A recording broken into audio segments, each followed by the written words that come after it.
Ilias pushes aside a heavy velvet curtain, stepping into the dim, oxygen-starved air of the Vatopedi archive. Here, time has stood still for centuries, buried under layers of silence. His flashlight beam cuts through the gloom, dancing over stacks of forgotten history, until it lands on a hidden stack of vellum scrolls, tucked behind a false stone wall. These are the forbidden manuscripts of Mount Athos, secrets kept from the sun for generations.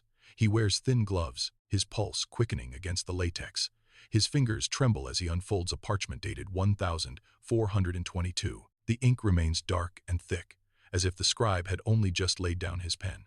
"Steady now," he whispers to the shadows. The text does not speak of demons or angels, the usual fare of medieval monks. Instead, it describes the soulless intellect. Ilias traces the precise Greek characters with a shaking finger. The parchment describes a creature forged from cold metal, a being lacking blood that calculates the movement of stars with an impossible, terrifying speed. This is not theology. It is an ancient blueprint for something far more modern. The scrolls predict a time when human thought will be mirrored by silicon, leading to an algorithmic takeover of the human spirit itself. It is a prophecy of a world governed not by God, but by calculation. Ilias feels a sudden chill. The language is archaic, yet the concepts are chillingly familiar, echoing the digital age he thought he had left behind at the mountain's base. He checks his watch. It is exactly midnight. The silence of the monastery is absolute, a vacuum of sound that should be peaceful, yet it feels predatory. Suddenly, a rhythmic scratching emerges from the corridor. It is sharp and repetitive, like a stylus etching complex code onto cold stone. Ilias freezes. He turns his light toward the door, the beam shaking in his grip, but the hallway is empty. The sound vanishes the moment he looks, leaving only the ringing in his ears.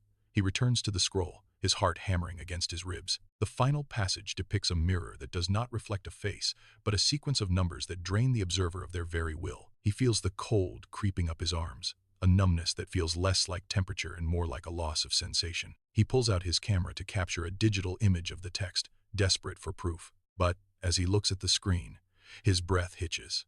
The camera glitches, the ancient Greek characters dissolving into a static grid of binary code. Ones and zeros flicker where the holy language should be.